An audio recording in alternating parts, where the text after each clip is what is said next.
Growing up in the 1990s, there were certain brands that parents could trust with the minds of their children. If your kid wanted to watch Michael Jordan in the NBA, you knew they were in good hands. In the early to mid 90s, before the Attitude Era, you could trust Vince McMahon and the WWF to entertain your child with painfully boring wrestling.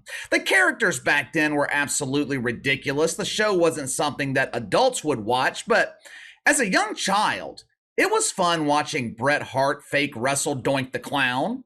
My parents, they also didn't have to waste their time sitting in the living room and watching it with me because they knew WWF programming at the time was safe for their kid. Now, obviously, there was still things back then that you didn't want your young children watching. When I was 7 or 8 years old, I can vividly remember my dad coming home from work one day. I was watching MTV. Now, this was back when MTV actually played music videos. They were playing Boys to Men, I'll Make Love to You. Now, that music video, it's kind of tame when compared to today's standards, but back then, it was considered risque, especially for an elementary school student. Now, of course, today, instead of the video featuring a man and a woman simulating bedroom activities, the video would feature a man dressed as a woman professing his love to his emotional support goat.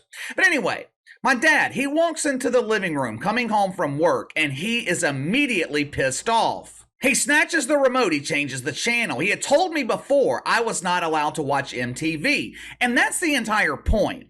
You see, in the past, parents knew which brands they could trust. MTV was not presenting themselves as something that they weren't. MTV was upfront. They marketed themselves as a network for teenagers and college kids. But unfortunately, that is no longer the case. Today, we've got companies like Disney who claim to be safe for children. They claim to make content geared towards kids, but the truth is, Disney is no longer safe for children. And the problem for Disney? Parents now know it. Disney has been exposed and is having a detrimental impact on their business. Damn near every metric for Disney is in serious decline. Let's start with Disney theme parks. The headquarters, the main version of Disney World, it just so happens to be located in one of the most oppressive states in the country if you choose to identify as a shitfuck. The state of Florida. Governor Ron DeSantis, he has made it very clear.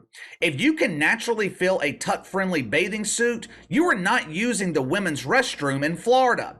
If you have an affinity for the grilled woke wiener, you're not grilling that shit in the state of Florida. Take your ass to California where you can safely walk the streets with dong and thong because you're not doing it in Florida. For years, Disney World in Orlando has been one of, if not the most popular vacation destination, not only in America, but in the world. 2019, average wait time to ride one of those shitty rides was around 47 minutes. By 2022, it was down to 31 minutes. Well, KC, that's because of the COVID. Ron DeSantis, he never bit into that shit sandwich. Florida has been wide open since 2020, but I will give you the benefit of the doubt here.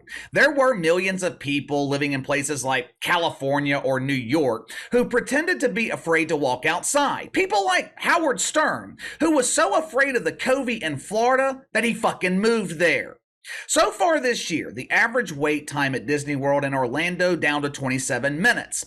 That is almost a 60% decline in the last 4 years. But KC, theme parks across the country are in serious decline. People are struggling. Orange Man bad left our economy in shambles. Our beloved John Biden is trying to fix the economy, but it's gonna take some time. Time is a luxury that Johnny B doesn't have. At 80 years old, I think time is running out. But to be fair, that narrative is true. Thanks to the Biden economy, millions of families, they can't afford to travel to Orlando to have their kids brainwashed. Luckily though, public schools in many states across the country, they offer those services free of charge. But what about the movies? Disney has got to be performing well at the box office, right? Historically, Disney has always performed well in movie theaters. Back in June, right as school was being let out for the summer, Disney released the highly anticipated animated film titled Elemental. Expectations for Elemental were high. This was supposed to be an instant classic. Disney produced the film with diversity in mind. Executives at Disney, they know how much deacons at Woke United Methodist love first. For the first time ever, Disney included a non binary character in one of their animated films. Oh, how nice.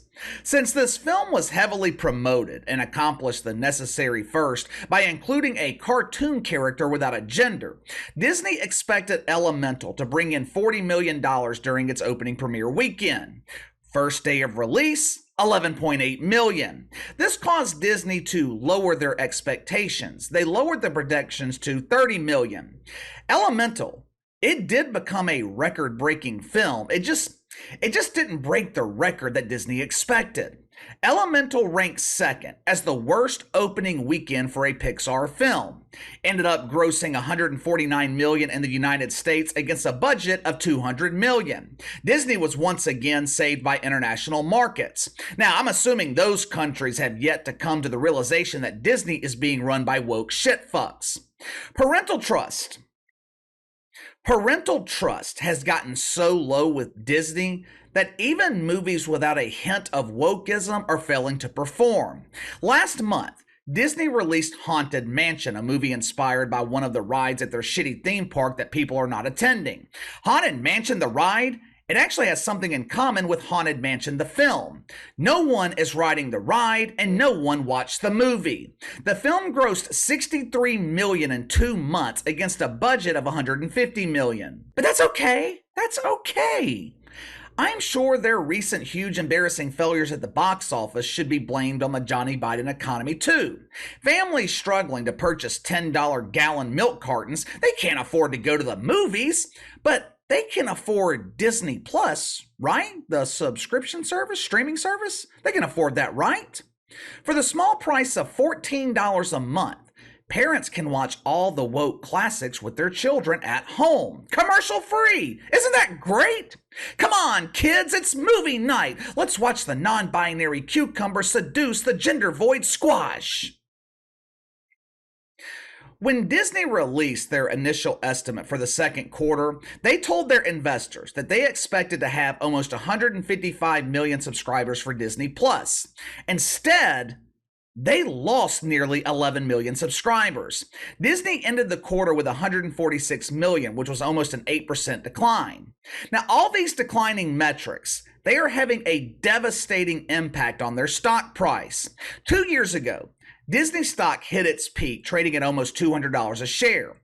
Fast forward 2 years later, their stocks are trading around $86 a share, a 56% decline. This is the same price as it was back in 2015. Strange. What's happened in the last 2 years? What could have possibly happened that could have made Disney's stock decline so rapidly? I wonder if it has anything to do with their dedication to Woke United Methodist. I wonder if it has anything to do with their attempt to brainwash young children. Last year, Disney was initially supportive of legislation that Ron DeSantis was passing in Florida. I can't remember the specifics exactly off the top of my head.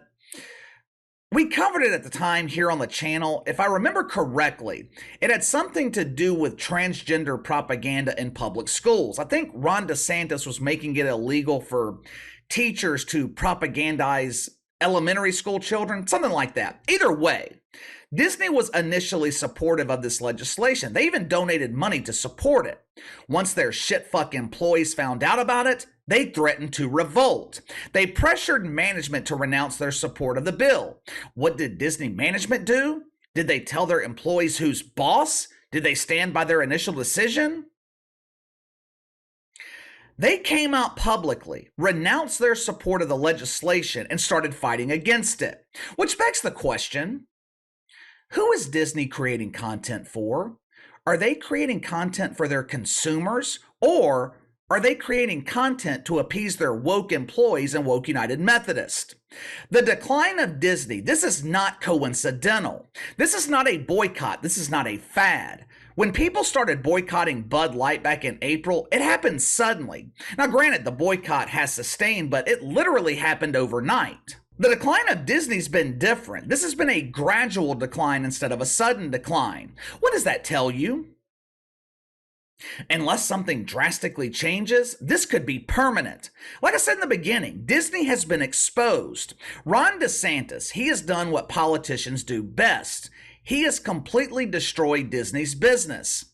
Now, that doesn't mean they're at risk of going bankrupt, but the company's lost billions and billions of dollars in valuation over the last 2 years. And there are no signs that Disney is going to change course, change their mentality.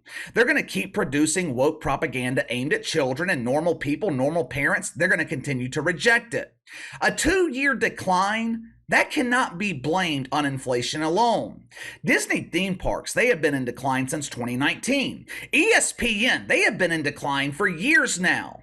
There is a reason Disney has separated itself from ESPN. Later on this year, for the first time ever, ESPN's financials, they're going to be released separate from Disney's. What do you think that is? If I had to guess, it's not because ESPN's doing well financially. If that were the case, Disney would include ESPN with their shitty financials to make the numbers look better. But the truth is, ESPN is also struggling. This is not the company that Walt Disney created. This is not the Disney Walt Disney built.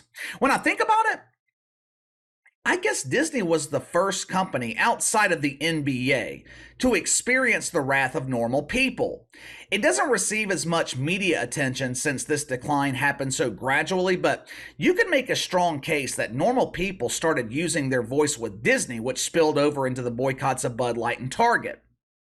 But do you think Disney can recover? Stock analysts, they're encouraging people to buy Disney stock while it's low. Do you think that's good advice? Do you think that's a good idea? You let me know. Sound off in the comments below. Make sure to like and subscribe. Click the notification bell to receive all notifications from the channel. Best way to contact me is by email at btlkc84@gmail.com, kc_btl84 on Twitter. I'll see you guys later.